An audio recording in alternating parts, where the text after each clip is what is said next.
Dans le jardin de mon père, les lilas sont fleuris. Dans le jardin de mon père, les lilas sont fleuris. Tous les oiseaux du monde vont tous se faire leur nid. Auprès de ma blonde, il fait bon, fait bon, fait bon. Auprès de ma blonde, il fait bon dormir.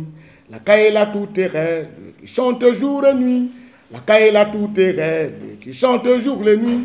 Il chante pour ses filles qui n'ont pas de mari. Auprès de ma blonde, il fait bon, fait bon, fait bon. Auprès de ma blonde, il fait bon dormir. Émergence, doya, doya. L'année surpassée, je me rappelle quand Gbagbo était encore président. Et lorsque Ouattara a pris le pouvoir, j'ai vu une femme bêtée qui dit et la fête des 14 là. Gbagbo est venu là un jour comme ça pour qu'on aille s'amuser jusqu'à fatiguer. Ouattara va enlever ça encore. Parce que pour elle, quand on dit la fête de la Saint-Valentin, ça allait se coucher. Ça dit, tu vas dormir un garçon. Ça dit, non, ça dit c'est ça. Mais c'est pas ça. C'est pour dire que c'est un jour, chacun doit faire l'amour, chacun doit aimer son prochain et c'est très important. J'aimerais dire aux gens, tu sais, il y a des rumeurs qui mettent à mal souvent les cohésions nationales dans un pays. Et ça crée souvent des déchirures. Quand on sait qu'aujourd'hui, entre Bédié et puis Ouattara, les gens racontent assez de choses, ça peut être vrai comme ça peut être fou. Mais il faut éviter de créer des situations qui peuvent diviser les deux parties, les amener jusqu'à se retrouver dos à dos, et ça peut créer des ennuis à la Côte d'Ivoire. Parce qu'aujourd'hui, les gens parlent un peu partout. Attention, le DG, M.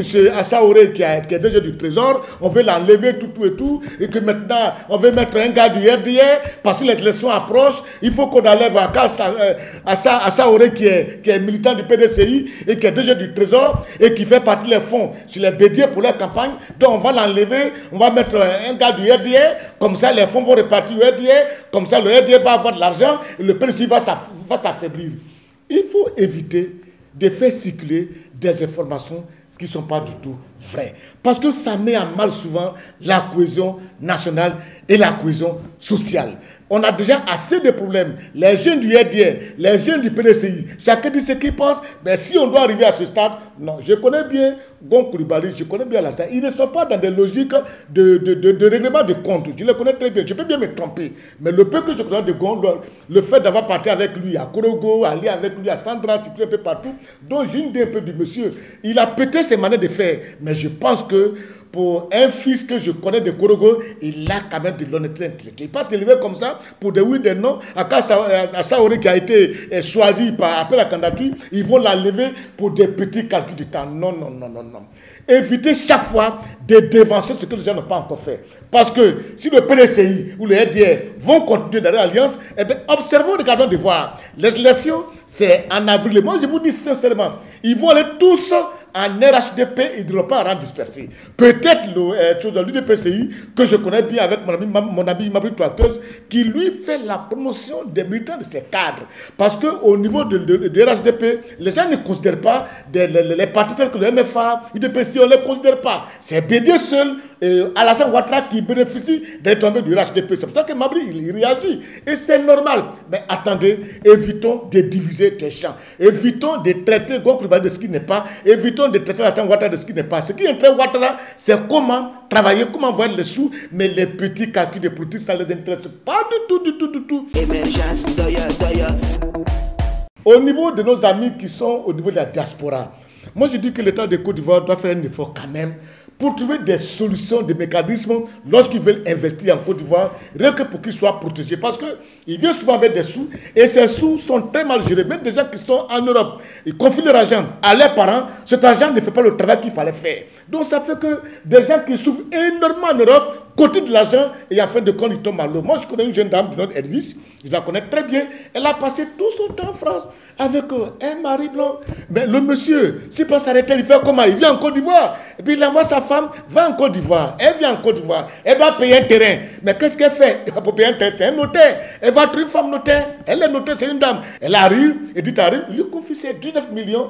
Pardon, maman, je vais payer un terrain. Je suis encore une petite fille. Comme je suis en Europe, si je viens, je construis ma maison. Ok. La pauvre fille, Edwige, laisse le train et puis elle part en France. Et la dame prend tout cet argent et disparaît. On a tous ces problèmes. Elle disparaît. La fille arrive pour trouver son train, un tas de problèmes. On met la main sur la dame, on la juge, condamnée 2 ans de prison. Elle n'a rien dit. Elle a pigé carrément sa peine, elle sort. On doit payer des amendes. Ça fait 39 millions. Elle ne peut pas payer. Elle dit qu'elle est faillite. Elle est en faillite. C'est-à-dire qu'elle a mis tous ses biens sur le nom d'une autre personne. Et quand c'est comme ça, la pauvre femme qui est, par exemple, Edwige, peut pas être très difficile de retrouver son argent. Très difficile. Parce que celle qui lui doit dire qu'elle est en faillite, qu'est-ce qu'on doit faire?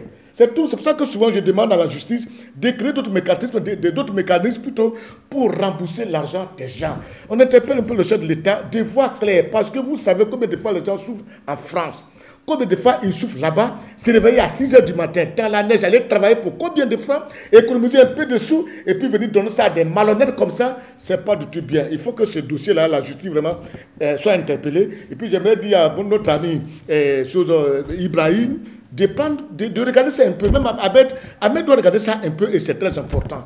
J'ai pris l'occasion pour saluer mon ami Koné Komatien, qui est un grand joueur, qui a fait la fierté des éléphants de Côte d'Ivoire, qui m'a appelé tout à l'heure, me dit, grand frère, bonne heureuse année. C'est pour ça que j'ai dit, il y a des jeunes gens qui sont dans l'équipe, que ça fait son bien. Je ne parle pas Gradel. Gradel, lui, c'est mon enfant, je ne peux pas parler de lui. Mais des amis tels que les Koulo Touré, grand frère, bonsoir, ça va? Didier Vagé, un jour, il était à l'aéroport, il m'appelle, grand frère, ça va? Je voyage, dès que je viens, je te rappelle. Ça, c'est très important. Lorsque vous êtes à un niveau de socialité, c'est-à-dire ça va chez vous, n'oubliez pas que nous sommes des aînés et vous faites bien de nous appeler. Comment tiens, merci, tu as fait comme Kolo, tu as fait comme Droba, à nous appeler, un grand frère, bonne heureuse année.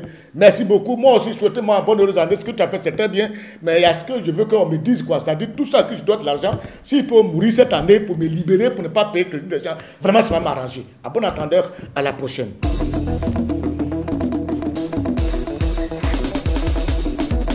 Emergence, doya, doya, emergence, doya, doya, emergence, doya, doya.